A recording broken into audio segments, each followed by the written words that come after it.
Hello, this is a lesson over ordering rational numbers.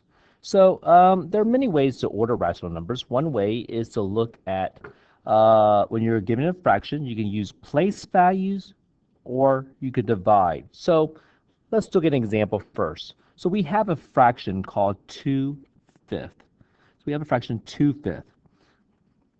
Is this fraction more than half or less than half? If I had to estimate, half of 5 is 2.5, so I think it's less than half. So it goes somewhere right here, less than half.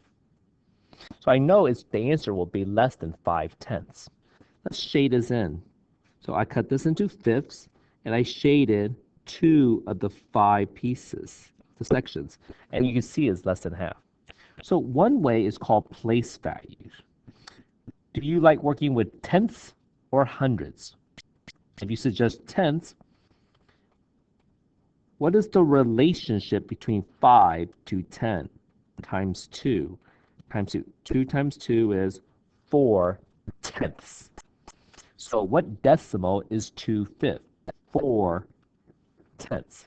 So that's using place value. However, some kids may prefer using divided. That's 2/5 is the same as say you have 2. You're dividing it into 5 groups.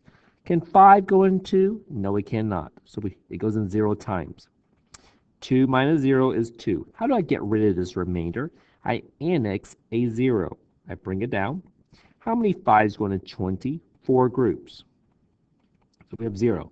Hey, 4/10 using place value is the same as dividing 2 divided by 5 is 4/10. And they're all equivalent.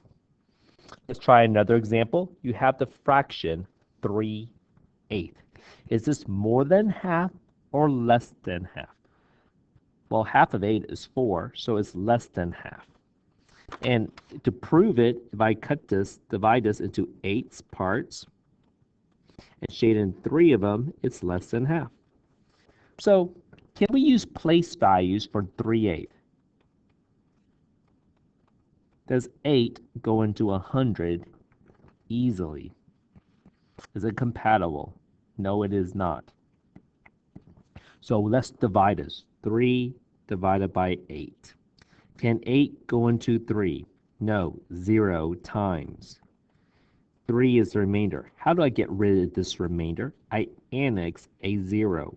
Bring it down, because we don't have remainders in junior high or high school. Can 8 go into 30? 3 times. 8, 16, 24. 30 minus 24 is 6.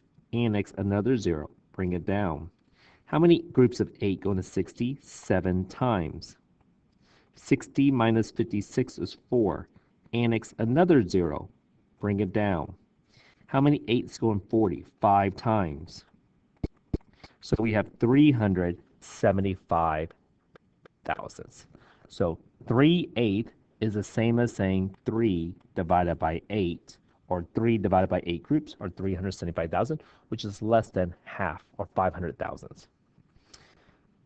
What happens if you have $1 and you want to share it with your 3 friends? How much money will each person get? Let's receive. 30 cents, 30 cents, 30 cents. No, that's 10 cents left over. So I give 3 here, so 33 cents. But then you have 1 penny left over.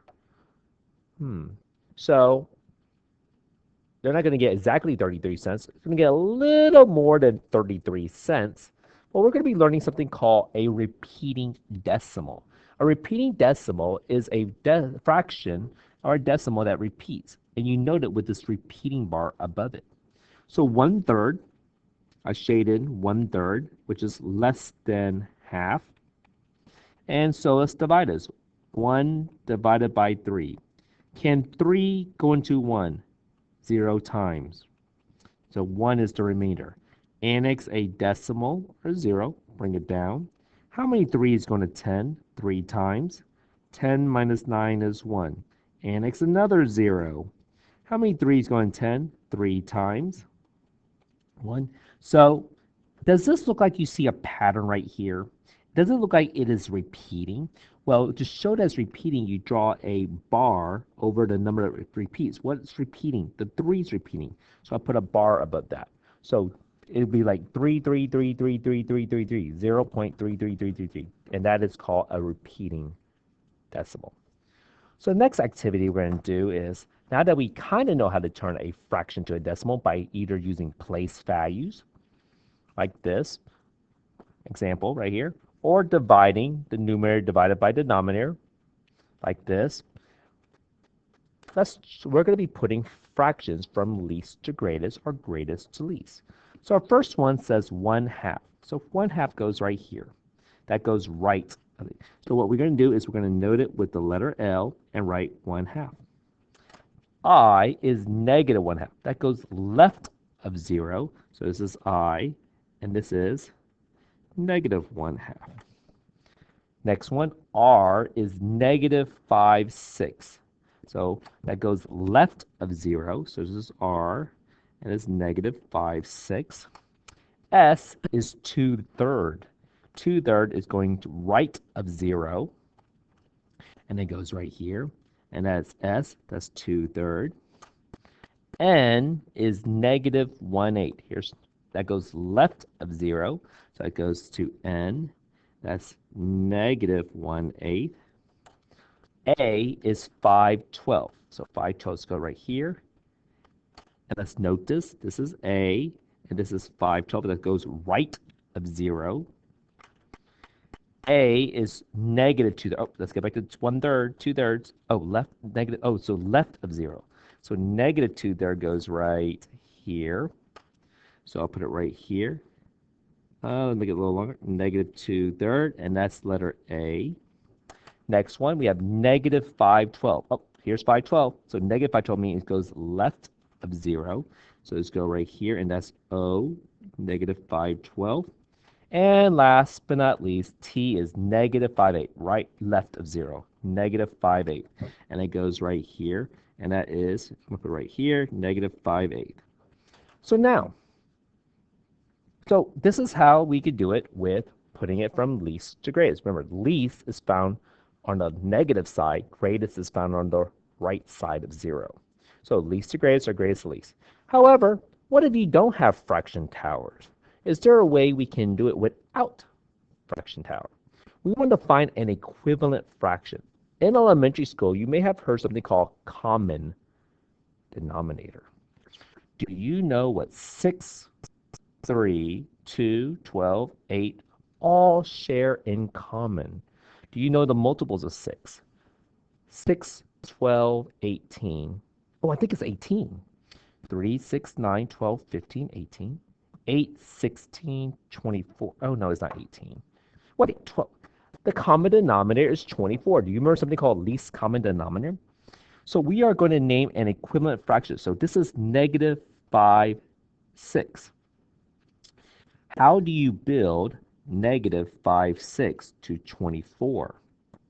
You build it by times it by 4. That'd be negative 20. So let's write that negative 20, 24. Next one, negative 2/3. How do you build a third to 24? Times 8, times 8. That'd be negative 16, 24. How do you build negative 5/8 to 24? Times 3, times 3, that'd be negative 15, 24. Next one, how do you build a 12 to 24? By times 2, that'd be negative 10, 24. How do you build 1/8 to 24? Times 3, the relationship is times 3, that's negative 3, 24. Next one, let's go here. 5/12. How do you build 12 to 24? Times 2, that's 10, 24. How do you build 1/2 to 24? Times 12, that's 12, 24. And how do you build a third to 24? Times 8 times 8, 16, 24.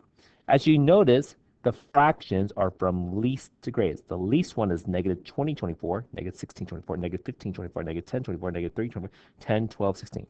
Or you can put it from greatest to least, 16, 24, 12, 24, 10, 24. So I like using common denominator. So let's see if you understand common denominator. Garrett measured the height of some of the cars of a miniature train set. The engine was 9/10 inch tall. The coach was 1/2 inch tall. The box was measured 3/4 inch tall, and the caboose was 3/5 inch tall. Put them from tallest to shortest. So how would you do this? You could draw pictures of it, shade it in. You could find a decimal equivalency of each one. You could find a common denominator. I hope you're using common denominator. Do you know what 10, 2, 4, and 5 all share in common? Hopefully you said they all share 20 in common. How do you build a 10 to a 20 times 2, 18, 20? 1/2 is equivalent to what 20? Times 10 times 10, 10 20th. How do you build 3/4 to 20? Times 5 is 15 20. And then how do you build 3/5 to 20 times 4 times 4, 12 20? So put them from tallest to shortest. So the tallest is 18 20. Then its next tallest is 15 20. Then 12 20. And then 10 20. But what's the original fraction of 18 20? 9/10. Then 15 20 is 3/4.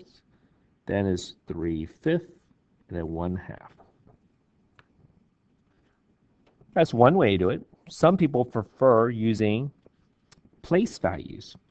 I'm going to build all this to 100. Maybe that's what they share in common denominator. Maybe you rather use 100 as common denominator. How do you build a 10 to 100 times 10? 90 hundreds.